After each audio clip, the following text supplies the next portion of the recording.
yang diajarkan oleh Rasulullah Sallallahu Alaihi Wasallam untuk kita baca dalam kita sholat itu sebelum salam. Nabi ajarkan membaca doa, Allahumma inni a'udzubika min adzabi jahannam wa min adzabil qabr. Kita berlindung kepada Allah dari azab neraka jahanam dan azab siksa kubur. Tolong digarisbawahi, jangan pernah tidak berdoa untuk menghindarkan diri dari siksa kubur. Karena sahabat Rasulullah Utsman bin Affan itu sampai menangis kalau mendengar siksa kubur ini diceritakan Rasulullah. Mengapa?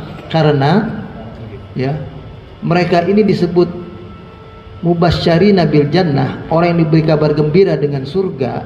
Itu maksudnya adalah terselamatkan dari siksa neraka jahanam, bakal masuk surga.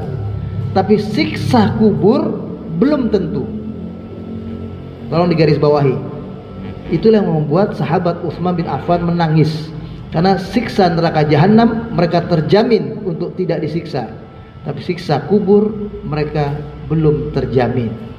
Bagaimana kita bisa bayangkan begitu. Makanya doa ini jangan pernah tidak dibaca. Allahumma inni a'udzubika min adzabi jahannam wa min adzabil qabri wa min fitnatil mahya wal mamat, dan fitnah kehidupan dan kematian.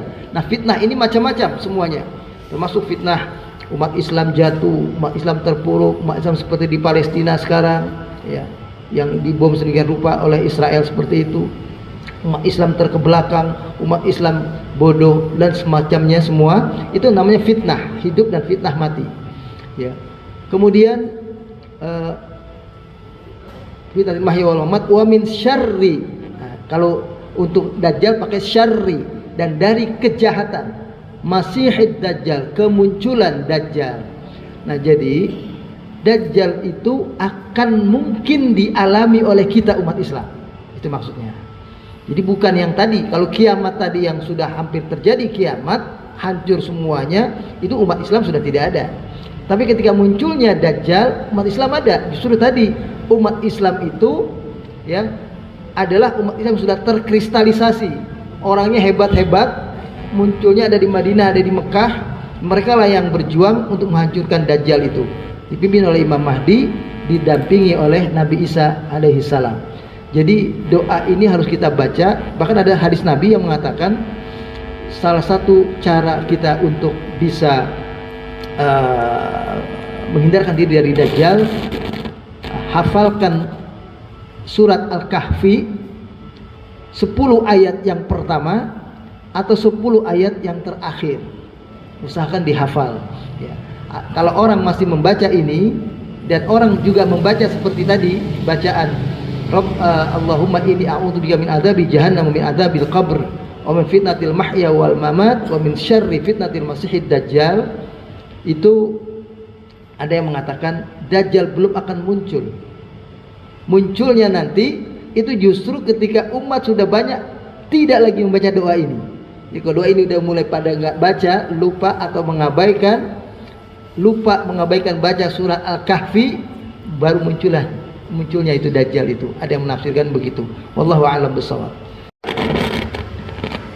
Yang pertama tandanya.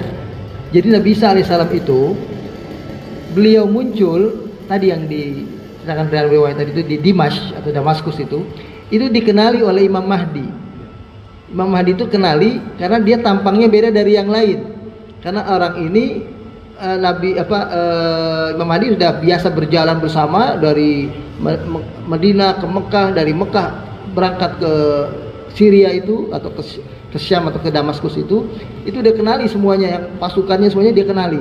Nah, yang ini tidak sendiri, dia kenali, itulah Nabi Isa alaihissalam, dan dia menyebut dirinya dia adalah Nabi Isa alaihissalam.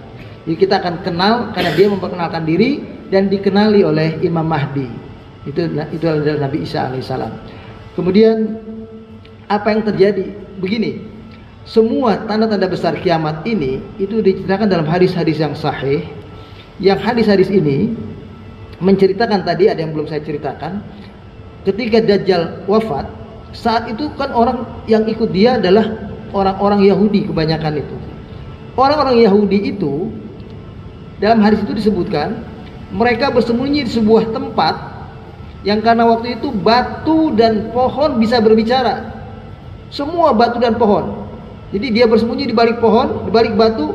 Batu pohon bilang begini, ya Muslim, ya, hada min warai Yahudi, faktulhu. Hei Muslim, ini belakangku ada Yahudi, bunuh dia. Batu bicara, tiang bicara, gedung bicara, pohon bicara. Semua tempat orang bersembunyi itu bisa berbicara. Illa, kata Nabi, al-gharqad, pohon gharqad. Justru yang percaya pohon kisah ini adalah orang Yahudi. Sampai sekarang itu di daerah sekitar Tel Aviv itu banyak pohon gharqad. Udah besar-besar. Diameternya katanya sudah sampai ada yang diameter ini lebarnya itu sampai 2-3 meter dan ketinggiannya sudah ada yang lebih dari 10 meter. Itu namanya pohon gharqad. Nah, jadi dia bukan soal fiksi, non fiksi atau bukan fiktif, tapi sesuatu yang nyata yang akan terjadi, yang orang-orang yang kafir pun percaya. Justru kita orang beriman yang masih punya ada keraguan. Tapi justru karena kita yakin kiamat itu pasti terjadi, disitulah Allah selamatkan orang beriman tidak perlu lagi merasakan dahsyatnya hari kiamat. Sementara orang-orang kafir yang tidak percaya kiamat itu pasti terjadi, mereka akan merasakan dahsyatnya kiamat itu saat terjadinya. Tapi kalau soal masih awal-awal tanda-tandanya, itu justru orang beriman banyak yang nggak percaya. Seperti kisah yang saya ceritakan, Dajjal ini muncul, Nabi Isa nanti akan ini. Itu mungkin bagi seorang yang ada, bagi sebagian umat akan mengatakan, apa iya seperti itu kejadiannya? Ya. Wallahu a'lam bissawab. Tapi yang menceritakan ini ada dalam hadis-hadis Nabi, dan itu berarti Nabi kita Muhammad sallallahu alaihi wasallam. Dan kita baca doa yang tadi disinggung oleh Pak Haji Suyoto itu bahwa Pak Haji Suyoto itu adalah doa yang berarti azab kubur ada, azab jahanam ada, fitnah dajjal ada dan pasti terjadi. Dan itulah yang sesuatu yang pasti terjadi. Ya, kalau yang pasti terjadi, ya kita nyebutnya apa istilahnya? Pasti terjadi tapi cuma belum terjadi. Ya, itu aja. Pasti terjadi tapi dia belum terjadi. Apa istilah sebutnya? Ya, kalau hari kiamat itu ada yang bilang dia cerita. Kalau bilang fiksi nggak boleh, karena fiksi itu cerita yang tidak nyata. Ya, apalagi fiktif itu bohong, kan begitu. Kalau fiksi non fiksi itu dalam klasifikasi kita menceritakan, kalau saya lebih condong menyebut itu justru yang sudah lewat. Yang sudah lewat kayak cerita Nabi Adam itu disebut fiksi, apa namanya, non fiksi, karena cerita nyata. Kalau cerita fiksi, malin kundang. Itu kalau fiksi, malin kundang, apalagi Tangkuban Perahu. Nah, itu mungkin Bondowoso. Itu baru kita bilang fiksi. Kalau non fiksi, sebuah kisah tapi kisah nyata. Al-Quran menceritakan kisah Adam, Nuh, semua ini kisah nyata. Para jemaah, kalau kita membaca ini, nganggap ini kayak dongeng-dongeng, hati-hati. Dulu orang-orang kafir Quraisy tidak percaya dengan kisah-kisah Nabi Nuh, semuanya ini semua. Waktu diceritakan oleh Nabi kita Muhammad, bahkan dia disebut tukang sihir atau penyair atau pendongeng. Nabi kita pernah dituduh hal-hal semacam itu. Jadi inilah barangkali para jemaah sekalian, buat kita peristiwa ini satu membuat harapan optimisme dalam diri kita umat Islam. Pada akhirnya benar yang disebut oleh para khatib, wal aqibatu lil muttaqin. Kesudahan yang baik adalah milik orang-orang yang bertakwa. Itu satu. Kemenangan milik umat Islam pada akhirnya. Lalu yang kedua, buat kita jangan kita menjadi orang yang beranggapan, oh kalau gitu pasti ditolong, kita udahlah biar aja, pasti ditolong kok, pasti ditolong. Lalu kita jadi malas. Tidak. Justru ini membuat kita bersungguh-sungguh. Mudah-mudahan kalau kita hidup di zaman itu, kita termasuk pasukan Imam Mahdi yang ada di sana.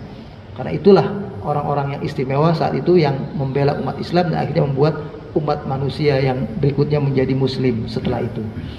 Saya kira itu barangkali